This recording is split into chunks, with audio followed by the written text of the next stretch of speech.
Hey guys, I've had a lot of people asking me how to do sourdough, and I also got 2 friends started with their own starters this week. So I figured I would just make a video showing the entire process of how I make bread from start to finish. Everybody does it differently. There's a million different ways to have great sourdough. This is just the way I do it. I actually developed my own recipe because I tried a whole bunch and none of them really worked for me, so this is how I do it. This is how it works for me here. It might be a little bit different for you, but I just wanted to show you the whole process in case you are interested in getting started. So I would recommend getting a starter from somebody. I did make my own about 8 months ago, but it is a long process and not always successful. So if you know somebody who does sourdough, just ask them for some of their discard and feed it and get it started. So I'm going to start the process with the sourdough discard. I already poured some off from my original jar into my discard jar, which I keep in the fridge, but I'll just show you the whole process of measuring and everything from the start. So I start with a clean jar. You can reuse the same jar, but I like to have it clean. Put it on a scale, digital scale, zero it out so you're at 0. Now the different ratios depends on how mature your starter is and how what hydration level you want it. So I usually do about 20 grams of starter and then 100 grams of water and 100 grams of flour. But again, that's something you'll kind of learn as you go what ratio works for you and for your starter. So first I'm going to pour off 20 grams of starter into my clean jar.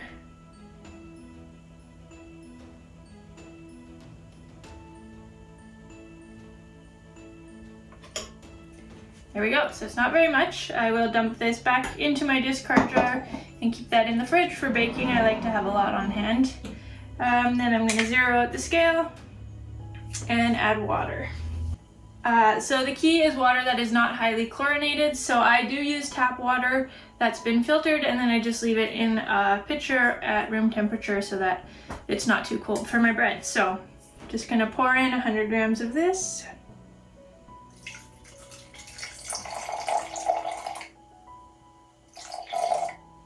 Doesn't have to be exact, but as close as you can.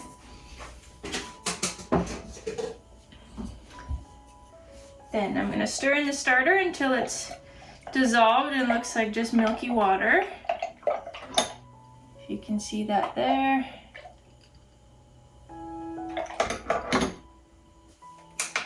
Zero out my scale again and add my flour. I use unbleached all-purpose flour.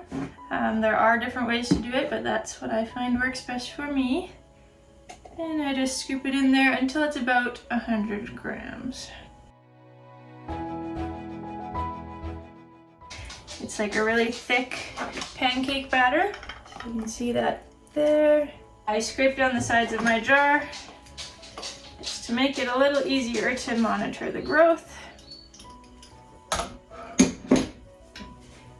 And you just leave the lid loosely closed. You don't want to seal it because again it needs oxygen in order to grow. I will use an elastic band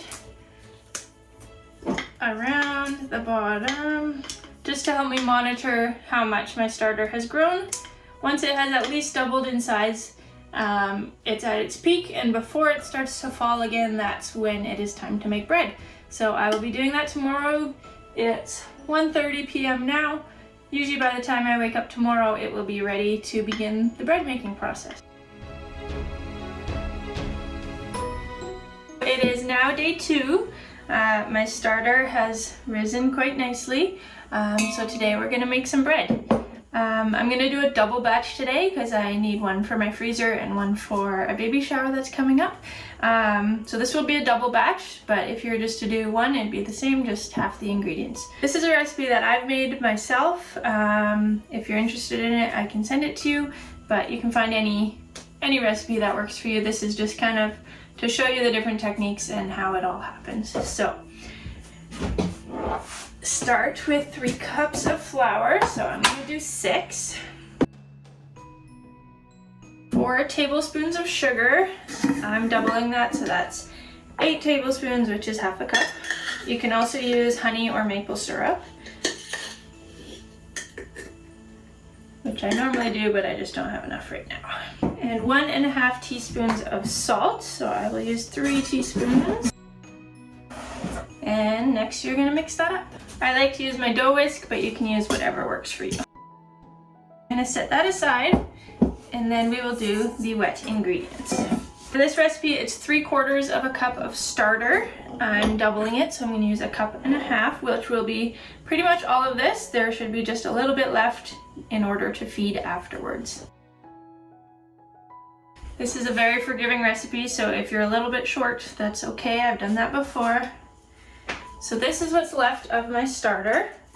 Just enough to kind of scrape together a couple tablespoons, and that is what I will feed after in order to continue the process.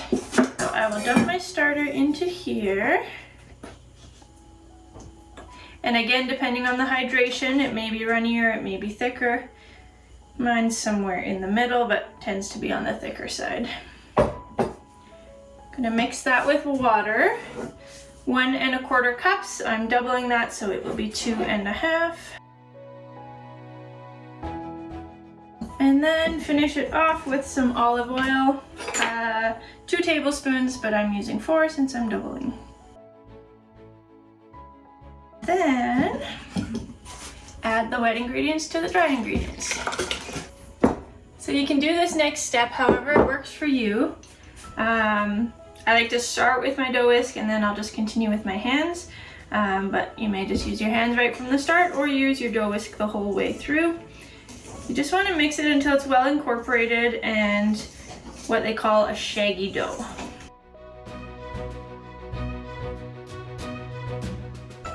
So there is my shaggy dough. That's all it takes to mix together. Now I'm going to leave it set for 30 minutes just to incorporate, and then I'm going to start the stretch and fold process, which I'll explain next. So once the dough has sat for 30 minutes, it's time to begin the stretch and fold process. So stretch and fold is what builds the elasticity and the gluten development. So we're going to do 6 sets of stretch and folds. So how that works is you open it up. Here's my dough. You're just going to take one corner, pull, and fold. And you rotate the bowl 4 times until you've gone all the way around. So it's going to be a bit messy at first when it's all still kind of gloopy.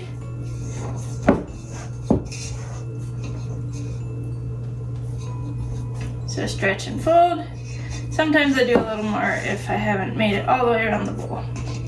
So at the end, it looks like that.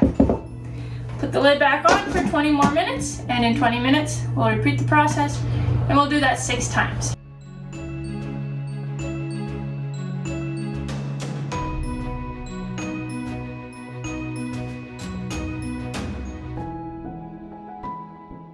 So it is time for the final stretch and fold. You can see now that the dough has some strong elasticity and is a really good structure. So I'm going to do the last stretch and fold, and then I will cover it and let it rest for 8 to 10 hours at room temperature. That's what the dough will look like after 6 rounds of stretch and fold. I will now leave it for 8 to 10 hours at room temperature. Alright, so my dough has sat for about 9 hours now, and I am going to shape it and put it in the fridge overnight. There are 2 ways to do this. You can either let it rise for the 8 to 10 hours and then shape it and leave it at room temperature for about 3 to 4 hours and then bake it right away. Or you can do what I usually do, which is shape it and put it in the fridge to proof for a longer period.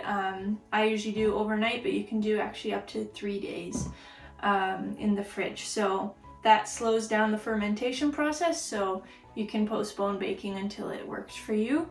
I usually start my dough mid-morning and finish the stretch and folds by the early afternoon. Let it rise until the evening. Right now it's about midnight. I'm a night owl, so this is how I like to do it.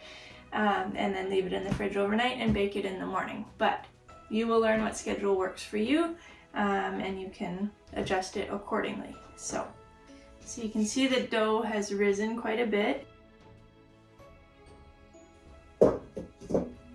It is quite sticky. You want to be careful not to manhandle it too much because there are these beautiful air pockets in it. I'm just going to cut it in half since I have 2 loaves here. I will set one aside. Lots of people ask me how I do this without it sticking, and you just kind of got to work fast and carefully. So to shape, I fold again, and then wrap it on itself.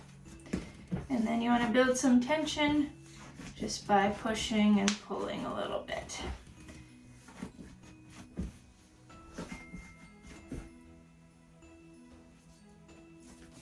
So that's what the loaf will look like after.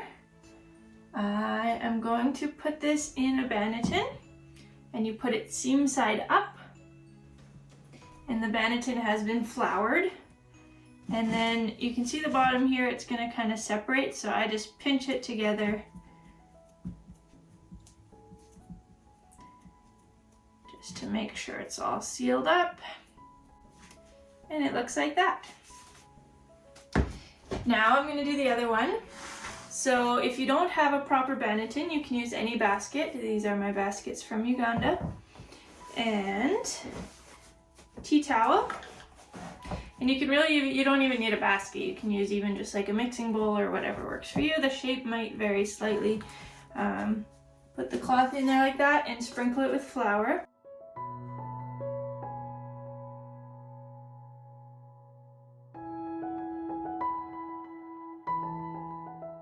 So if you were just leaving it at room temperature for a couple hours and then baking it, you could just cover it with a tea towel, but I'm putting it in the fridge overnight. So put it in a plastic bag. You can also use a disposable shower cap, just wrap it on the top, that works too, and just tie it loosely, just like that.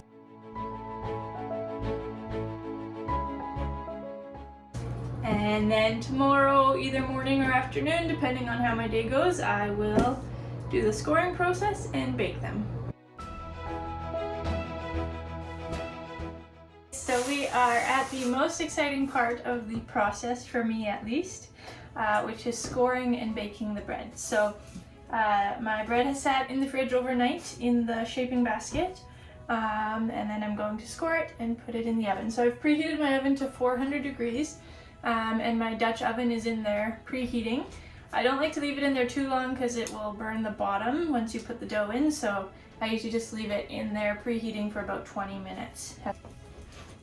Alright, so I have a piece of parchment paper here and my scoring blade. You can use all kinds of different blades, knives, there's all different options out there. I use just a little scraping knife. This is my dough that was in the fridge overnight, and what you want to do is just flip it onto the parchment paper. So with scoring, there are 2 different things that you do. So you want to do shallow cuts for the design, and then a deep cut, which is called the expansion cut, which allows the bread to rise. You can do it as simply or as fancy as you want. If you want nice contrast, you can sprinkle some extra flour on there. And then when it's baked, there's a nice contrast from the design. So I'll just keep it simple, just do some little designs here.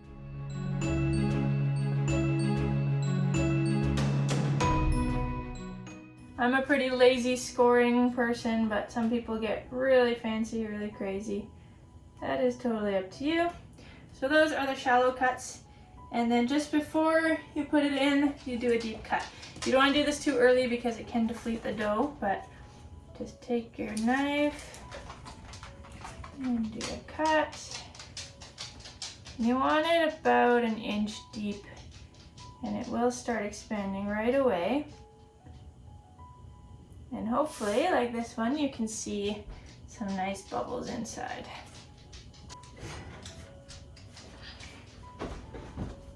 So I've got my hot Dutch oven here. Remove the lid with an oven mitt. Don't want to forget that. And then you just take your dough, lower it in there, put on the lid,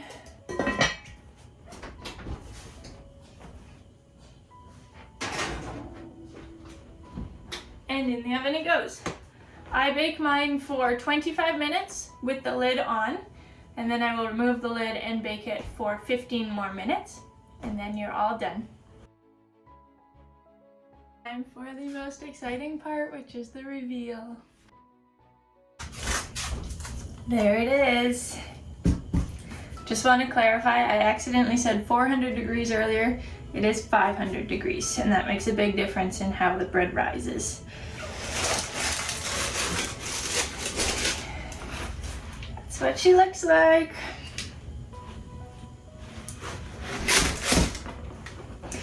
So that's my process from start to finish. I know it can seem overwhelming, but hopefully this helped break it down for you. Again, you'll figure out your own schedule and what works best for your lifestyle. Yeah, if you have any questions, feel free to reach out to me. And thank you for watching.